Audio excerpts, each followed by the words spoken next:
And good morning or good afternoon, depending on wherever you are. My name is Erlita Chenault, and I am the publicist here at Parallax Press. Thank you for joining us today, my interview with author Chamin Ajjan. Did I pronounce your name right? It's Ajjan. It's not quite as fancy. Oh. I tried to get my husband's family to change it, but with Chamin Ajjan. She is the author of the new book, um, whoa, Seeking Soulmate.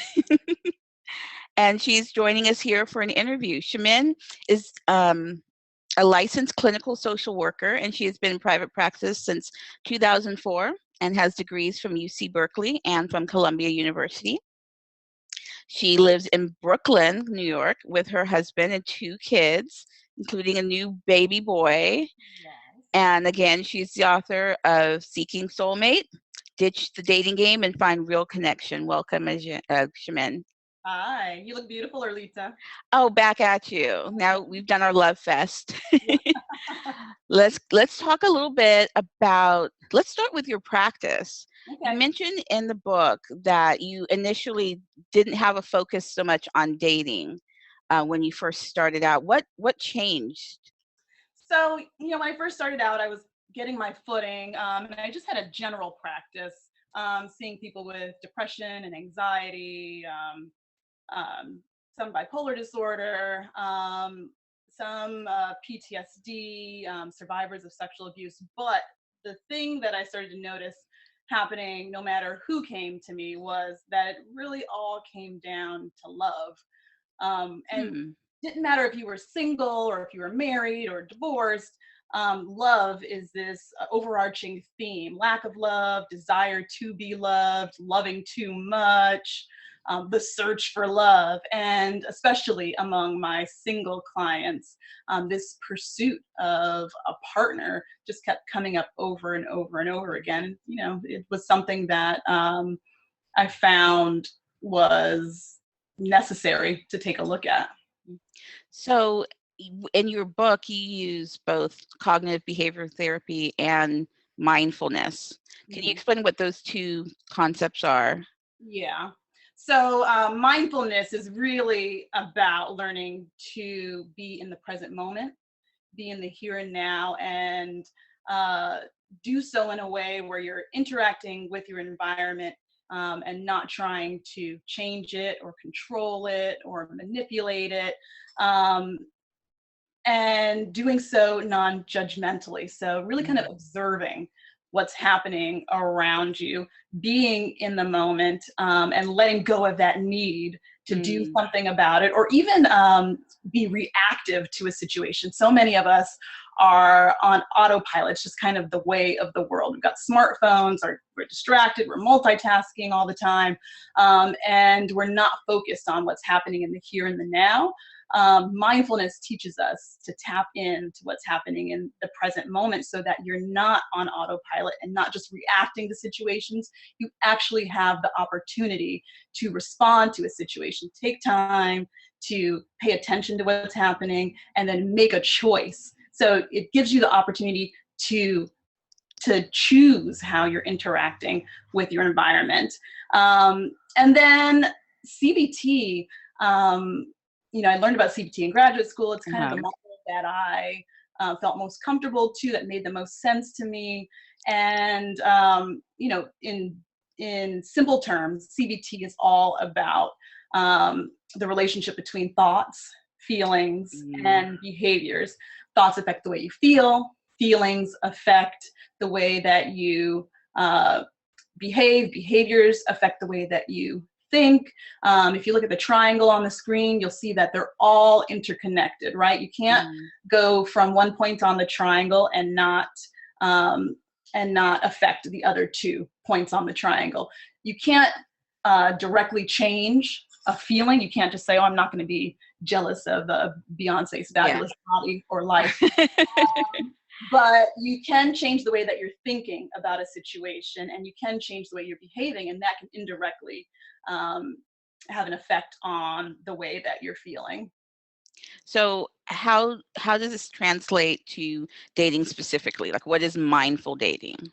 So mindful dating is an approach to dating that brings those two practices together, the practice of bringing the awareness of your thoughts and your feelings and your behaviors, as well as those principles of mindfulness, the non-judgmental approach, you being kind of open to what's happening in the here and the now instead of trying to change it or manipulate it, and then using that awareness and using that that moment in time to be open to what's happening in the moment, and being able to actually see what's happening in the moment, and see the partner that's across the table from you instead of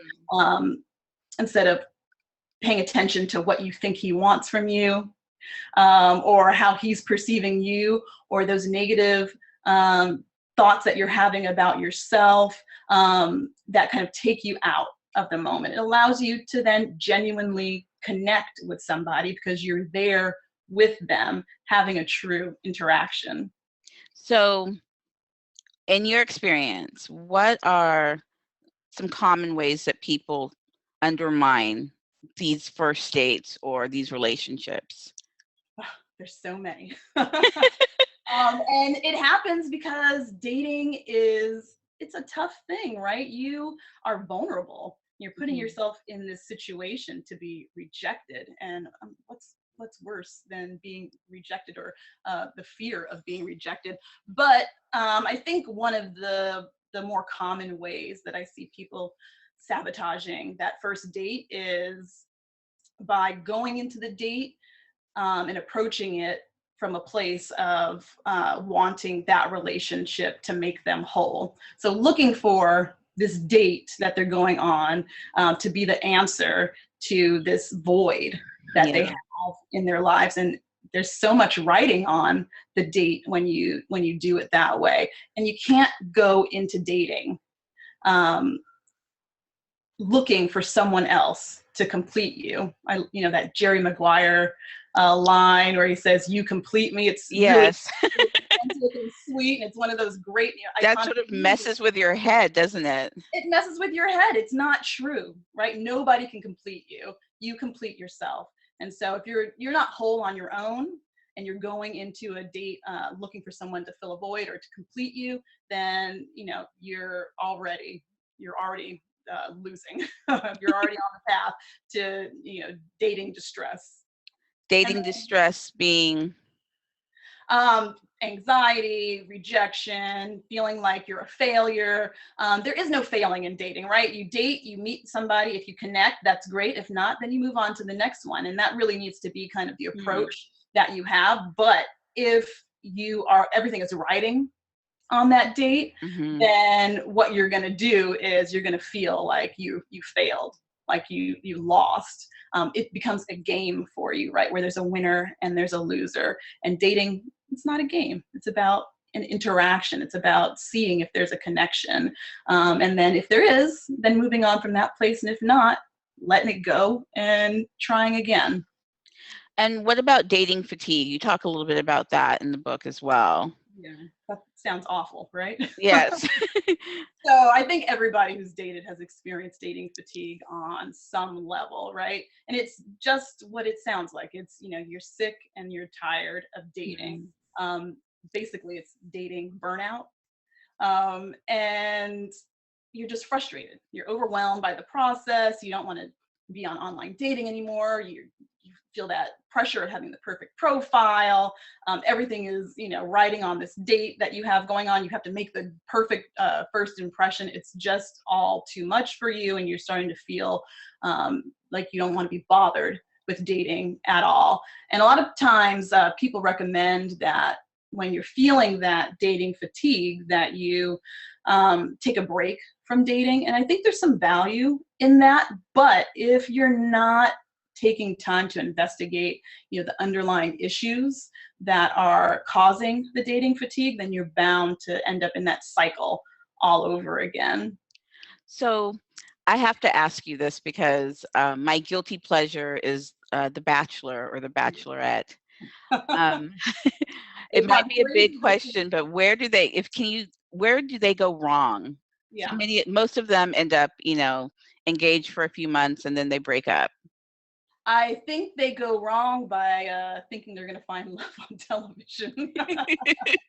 From my perspective, I don't think they're good. They're going wrong at all. I think that it's great television, right? It's entertainment, Mhm. but it's entertainment first. It's Mhm. not reality, really. And spoiler alert, I think they're being directed in certain ways. They're being told how to do stuff. It's manufactured, and manufactured love generally is not going to work. I think it's great. It's fun. I love watching them myself. In this season, they have gone Oh really my gosh. some of these characters on there. Great to watch, but Not so much real life. not so much real life. And hey, I'm not here to say that you can't find love on a television show. I'm sure it happens for some people, just like people say you can't find love at a bar. I met my husband at a bar, so it happens. But that I don't think that you can look to The Bachelor or The Bachelorette to be your be all end all way of finding a partner. So if I come to your office and, I'm somebody who has chronic dating trouble, where do you start with me? Yeah.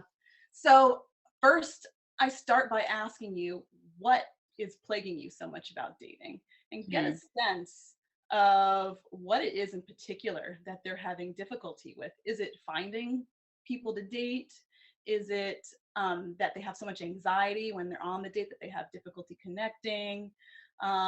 Is it that they just don't know what other people are looking for? Is it that they are not feeling whole themselves? Um, Kind of just getting in there and figuring out what the problem is, and then working on trying to identify whether or not there are any kind of distortions in the way that they're thinking about certain situations. There are any behaviors that are sabotaging them and kind of getting in the way, and figuring out how they can make the process fun again. Dating is supposed to Mhm. be fun, right? It's supposed to be Yeah. an enjoyable experience, but all the joy has been taken out of it because it's there's there's so much riding on it, or you've gotten so burned out by it that you're over it. And that's what I find is so many people are just over it. It's taking too much energy, it's taking too much time. They just want to find him. I love that scene in Sex in the City where Oh, I love that with Charlotte. I've yeah, been dating since I was 15. where Where is is he? he? Yes, Yeah. only Charlotte found her partner. But yeah, I mean, I think so many people can relate to that scene because Mm. it becomes too much. It becomes Yeah. overwhelming. And so this book really is about putting the fun back in dating, about learning to interact with your date in a new way, about learning to take care of yourself in this whole process of dating, and making the experience more enjoyable, by learning to connect in a new and more authentic way. Okay. Well, it's that time. Q&A. Let's see if we have any questions from our viewers. Wow, we do. Okay. Um, Someone who has seen a lot of failed relationships would like to know, how does one learn to unlearn fear of intimacy? Oh boy. Um, Fear of intimacy can really, really be plaguing for you, right? And if you can't learn to be intimate, then you're really not going to connect with somebody. You're going to continue to kind of push people away. So that fear of intimacy, um, it definitely needs to be addressed. I like to have people make short goals, so small, measurable goals. Instead of looking at um, I need to get rid of this fear of intimacy. I need to learn how to be more comfortable being around somebody. I need to be more comfortable holding somebody's hand. I need to be more comfortable sharing a little bit about myself, and working on those goals incrementally. And as you start to master these smaller, more measurable tasks, you get more and more comfortable with this concept of intimacy that was so overwhelming for you, as this big kind of theme that you need to get over. So Jenna asks, bad dating experiences haven't been great for my self-esteem. What do you recommend for improving self-esteem? Yeah. So I think we've all kind of been there at some point, whether it's from dating or from something else. Low self-esteem is really a difficult thing to overcome. Um, the great thing about mindfulness is that you have increased awareness about the thoughts, um, the negative thoughts, and the critical thoughts that you're having, and you get an opportunity to identify those thoughts and then maybe modify them or address them. But this is something that takes time, and I'm not going to say that you're going to get over low self-esteem overnight. You have to deliberately, on purpose, make the decision to put your needs first, to take care of yourself, to get more acquainted with these critical thoughts. One exercise I really like for people who are struggling with low self-esteem is just putting those two words, I think, in front of a criticism that you might have of yourself. So you might look at yourself and say, oh, I'm so fat, right? Putting those two words, I think I'm so fat, gives you a little bit of distance. It helps you to recognize, okay, this is just a thought. Thoughts are not facts. I'm thinking this, but what's the evidence that this is true? And how is it helpful for me to be thinking about myself in this way? And in my book, I devote a whole chapter to self-esteem because it really is a huge issue. And there's lots of exercises in there for you to be able to work on building up your self-esteem. And there's a meditation in particular that I like to use, called an I'm worth it meditation. And in this meditation, you just kind of repeat to yourself, you're worth it, for a bunch of different reasons. And it's just really the idea of reinforcing that you're worthy and deserving of love. You might know that intellectually, but emotionally, you're not connecting with it. And by kind of doing this kind of meditation, you're building these neural pathways, and deepening the grooves in your mind and making it more easy for you to connect emotionally to those words, and speaking it into existence. So I have a question. What is your advice to someone who has suffered many heartbreaks and has trouble trusting?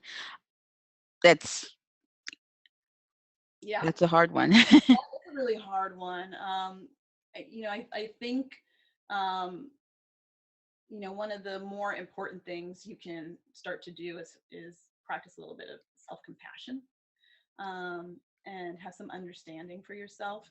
When you experience heartache, it only makes sense that you're gonna have difficulty trusting. But one of the things that happens is we start to group you start to group your dating pool in to one category. They're all jerks, or they all are liars or cheaters, and that's just not true.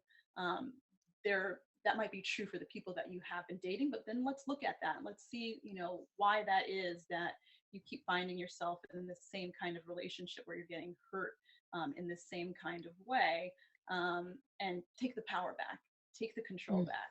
You I have like that. you have Take the the ability, power back. yeah, you have the ability to choose who you are, who you're dating, and who you're spending your time with. And that's one of the great things about mindful dating, is it helps you to be able to recognize some of these patterns that you're stuck in, some of these characters that you keep introducing into your life over and over again, understanding why that's happening, and then not just kind of reacting to that chemistry that you have this like initial chemistry where wow, this person and I are really connecting, but is that connection really about something that you guys have in common, or is it about something that feels familiar to you? Even if something isn't good for us and feels familiar, we're going to be attracted to it. And being able to recognize the difference between the two can really help you to be able to gain that confidence back, and have some relationships where you're not feeling victimized. So the questions are coming up quick and fast, so I'm trying to get to all of them. Okay. I have a question from someone who's going through a rough time right now, a lot of things going on in their lives, and they want to know if it's best to maybe take a break from dating. Mm-hmm. That's a really great question. And whoever asked that question, I think that shows that you have a lot of insight and that you're on the path to healing. Yes, I think that it's okay to take a break from dating, um, especially if you're not feeling well, you're not feeling healthy, mentally healthy. I have a lot of people kind of come in my office who are depressed, or anxious, and but they really want a relationship. And it's like, okay, that's great. I want for you to have a relationship too, but you're not going to be able to engage in a healthy relationship with someone unless you're healthy yourself. Um, at some point, that relationship's going to break down. And it's important for you to be prioritizing your health, your mental health, um, your physical health, and get well before you engage in dating. And you know, you have to assess whether or not you're in that place, if you're healthy enough, if you're well enough to date. But I think the fact that you asked that question really is a positive sign. So I have a question from someone who says that they're 53 and they're not interested in doing the online dating thing. They've, done it before unsuccessfully, and, just are feeling kind of frustrated. What do you recommend? Yeah, I think a lot of people are frustrated by online dating. I think it's the way of the world, right? This is the way that people meet these days.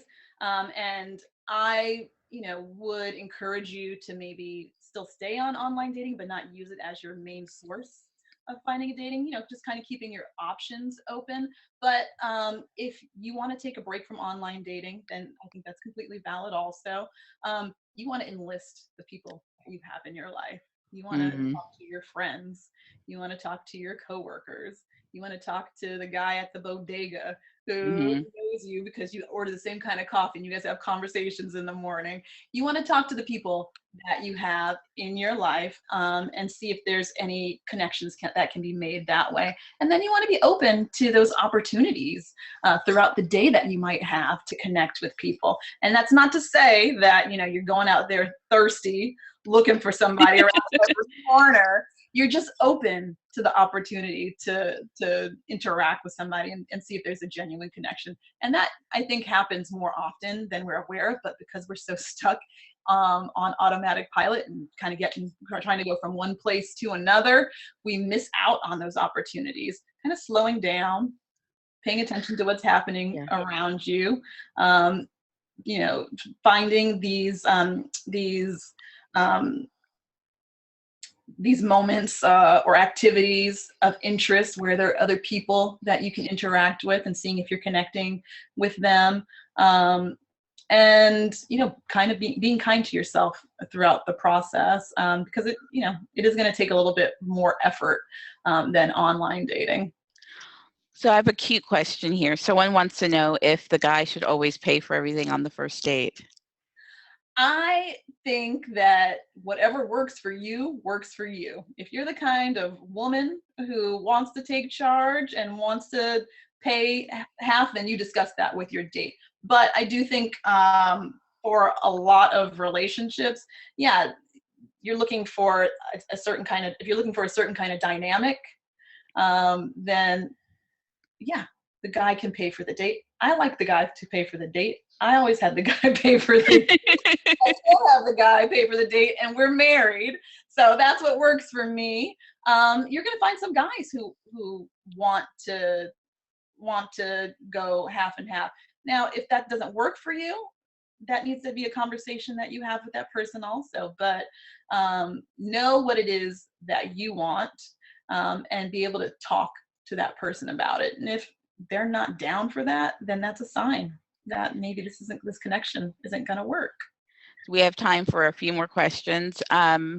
Let's see. Someone wants to know, and I'm sorry I have to paraphrase some of the questions because they're a little long, but how do I go about finding someone who is serious? And is there any hope for someone who is older? This is somebody who, had a serious relationship early on and hasn't been in one since. Mm-hmm.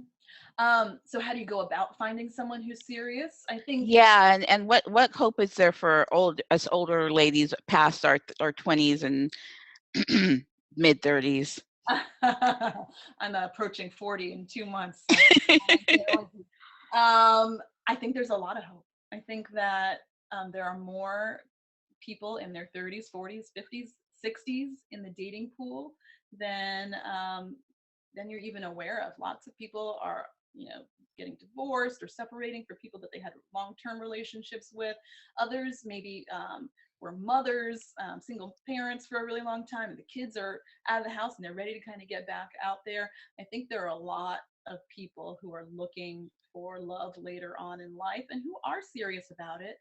I think it's important for you to be upfront about what it is that you're looking for. If you're just looking to hook up, that's okay too, right? Go get yours, but make sure that the other person is on the same page as you, and you make sure the other person is on the same page as you as well. And pay attention to people's actions. If someone says that they are looking for a long-term relationship, but that you can't reach them after calling them for a week, they're not looking for a long-term relationship. Or maybe they're not looking for a long-term relationship with you, and that's okay. Let them go and move on. So Anna would like to know if you could give a couple of quick tips for starting out. For starting out dating? Yes. Well, I'm a big believer in online dating. So I would say go out there and kind of look at the different online dating platforms out there. There's a ton of them, and there's some that kind of cater to whatever your specific needs are. If you have more general preferences, you can go to some of the big ones like Match or eHarmony. Or you can go to some other specific ones like JDate or Black People Meet or whatever it is at farmersonly.com. And I would say kind of get out there. I think that's a really great way to kind of dip your toe in the dating pool, because you have a lot of opportunity to interact with people and to practice flirting, and kind of see what it is that you like without having to put yourself out there in person. So I would encourage you to try online dating if you're just kind of starting to get out there. Well, it looks like we're running out of time, but I want to try to squeeze one quick answer in if I can. Okay. Somebody wanted to know about what to do when they're struggling with social anxiety and they're trying to date. And that's social anxieties are kind of common, aren't they? They're very common. And I think, social anxiety is common, but I think social anxiety on a date is even more common because, like I said earlier, it's an anxiety inducing experience, and that fear of rejection kind of comes in, or criticism comes in. Is this person going to like me? Am I saying the right thing? Am I dressed the right way? Am I this person's type? And then you find yourself getting tongue tied, and then you're in your head and you're thinking so much. One of the things that I did with somebody that I had who had a lot of social anxiety was have them own it, right? um, Mindful dating is all about being genuine. And if you can kind of go on that date, of course, you're going to do some work on the anxiety ahead of time. But if you can go into that date and you could say, I'm really nervous, and own it, that's kind of endearing, right? And Yeah. it gives you the opportunity to see how this person might approach you under those circumstances. And it allows you to kind of put it out there and let it go. Um, Yeah. so own it. Own it. So I'm afraid that's all we have time for, but if you have any questions for Chamin, grab the book. I'm sure she addresses a lot of them in the book. And otherwise, you can also reach out to her on her website, correct, Chamin? Yes, you can reach out to me on my website, chaminajjan.com. I'm also on Instagram, Chamin Ajjan Psych, and Twitter, Chamin Ajjan, and Chamin Ajjan Psychotherapy on Facebook. So I'm very accessible. And yeah, there's a lot of great stuff in this book, and I hope that you guys get a chance to take a look at it. And please, let me know what you think, or if you have any questions, I'm more than happy to interact with you and answer any questions you might have about it. Thanks so much, Chamin. Thank It was you. great having this talk with you. Bye-bye.